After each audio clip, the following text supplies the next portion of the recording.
discussing the cardiovascular system and how it ages.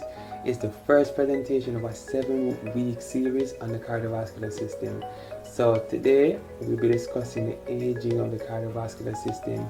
We'll be going through the anatomy and the physiology of the cardiovascular system, and then we'll end on tips on how to keep your cardiovascular system healthy.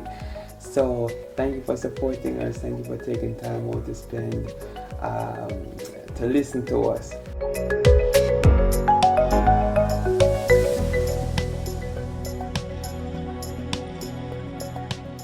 So here are the slides.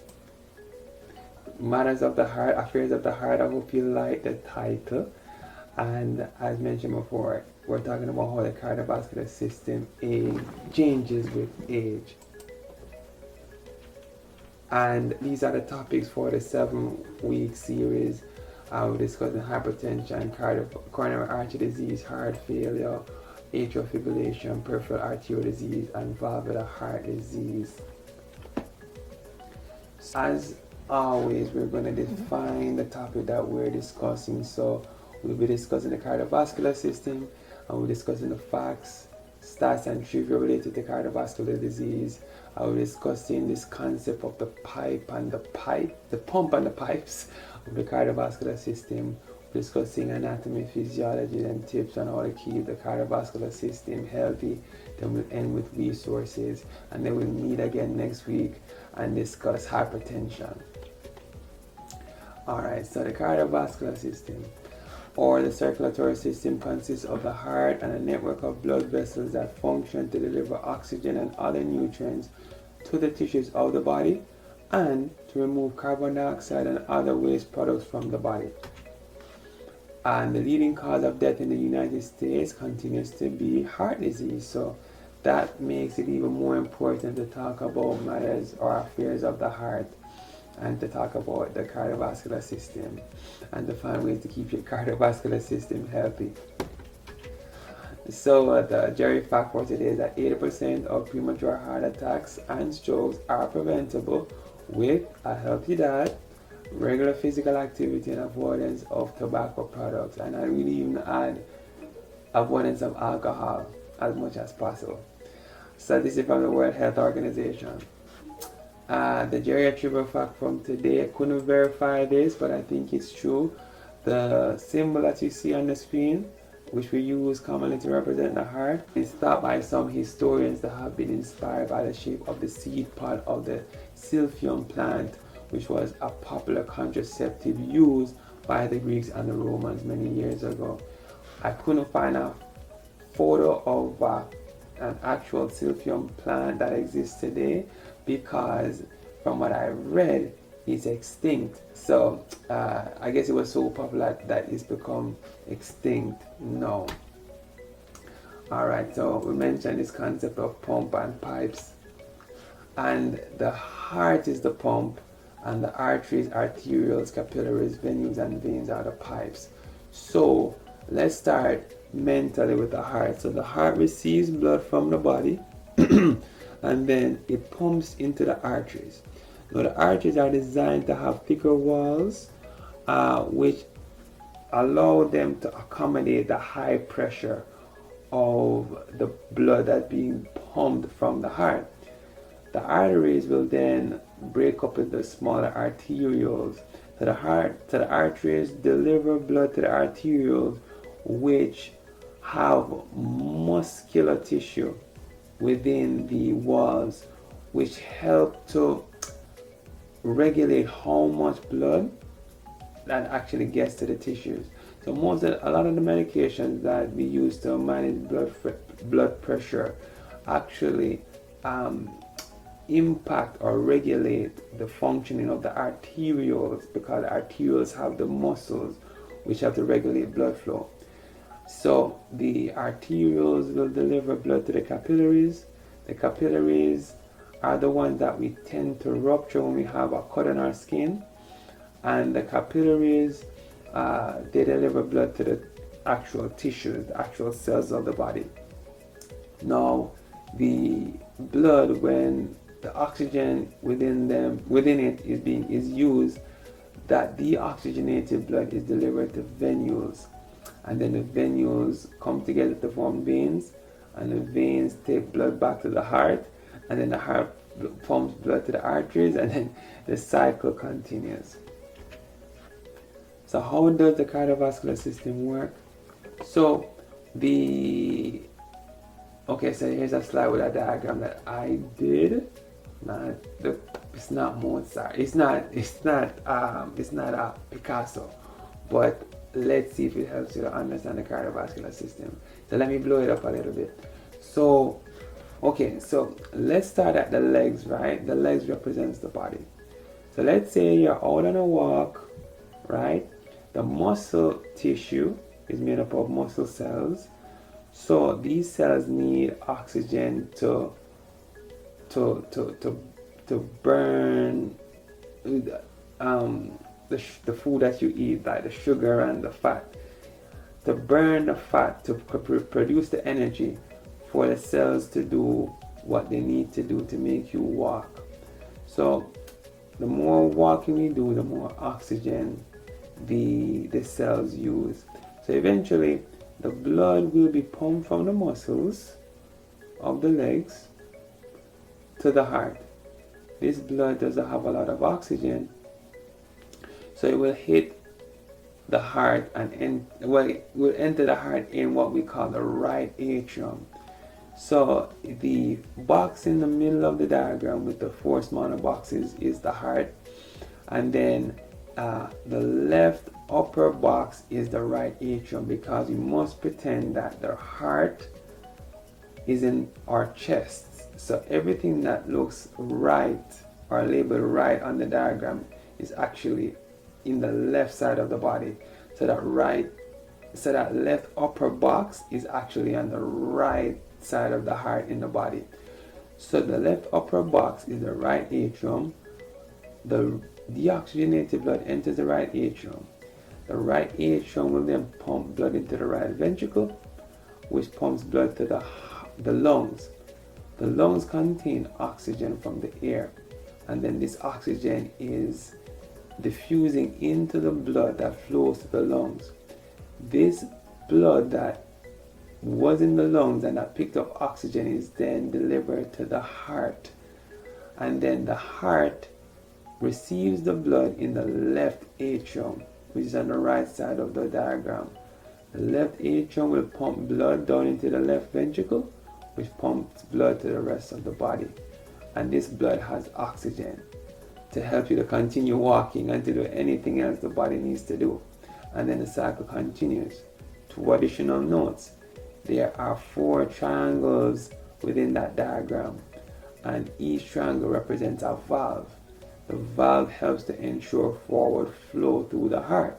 So there's a valve between the right atrium and the right ventricle, which ensures that the right atrium pumps blood only into the right ventricle, that there's no blood flow from the right ventricle back into the right atrium. And then there's a valve between the right ventricle and the lung to ensure that blood flows from the right ventricle into the lungs. And then there's another valve between the left atrium and the left ventricle. And then there's another valve between the left ventricle and the aorta, which is a major artery that delivers blood to the rest of the body, right? So that's very important, because if these valves don't work, there's going to be backflow of blood into the chamber that precedes it, which may cause, in extreme cases, shortness of breath, leg swelling.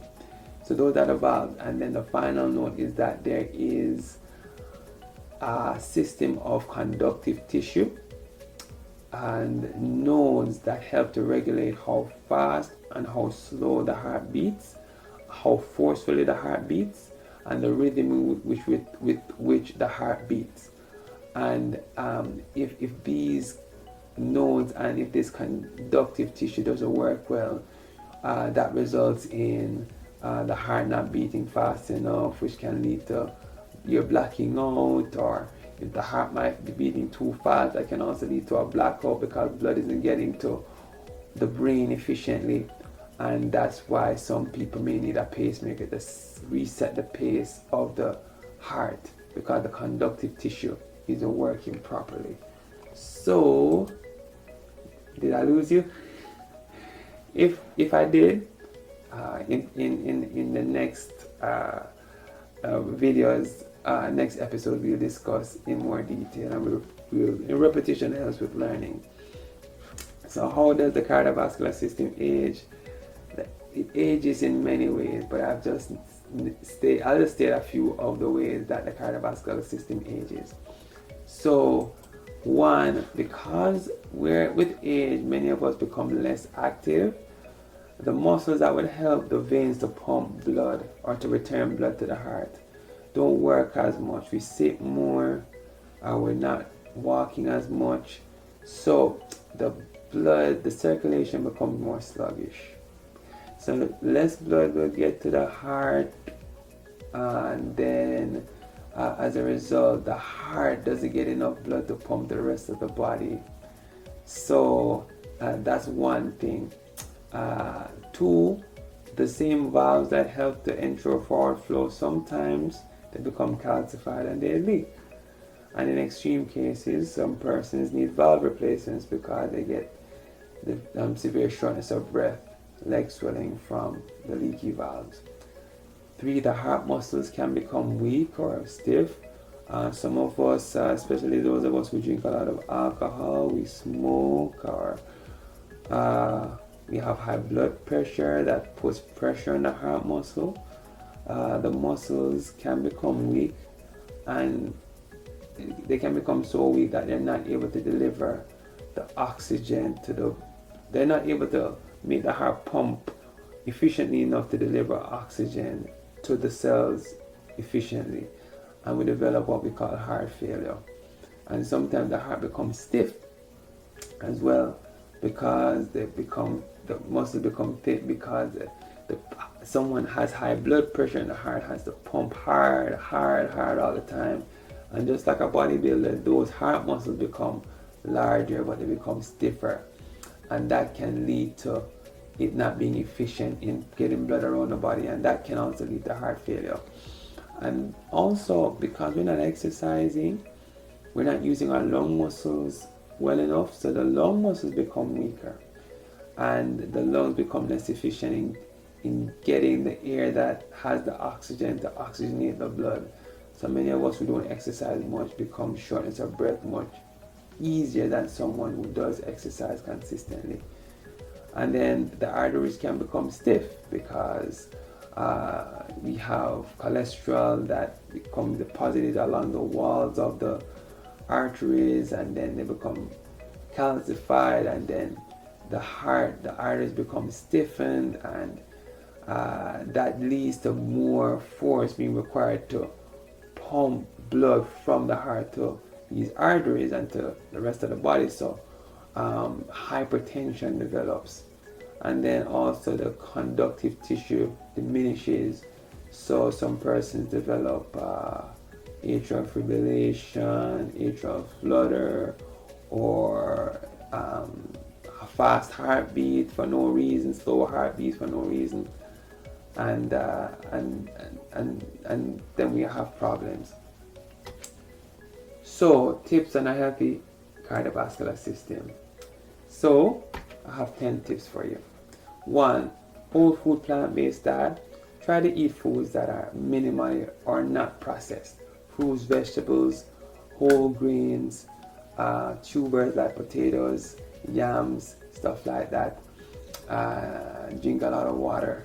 And if you do that, it sounds simple, but just doing that will lead to good results in keeping a healthy cardiovascular system. Exercise daily, 30 minutes a day, 5 days a week. Moderate intensity exercise. Make water your preferred beverage. Be temperate in your food choices. Not too much, not too little of the food that we eat. Get more fresh air because that gives you more oxygen as well. Rest well. Not sleeping enough can increase your blood pressure and can increase your risk of developing heart disease. Avoid tobacco and alcohol. These two are toxins that can damage your cardiovascular system. Opt for liquid oils as opposed to butter and margarine, and avoid dairy products because dairy products are often high in cholesterol. So those are the tips.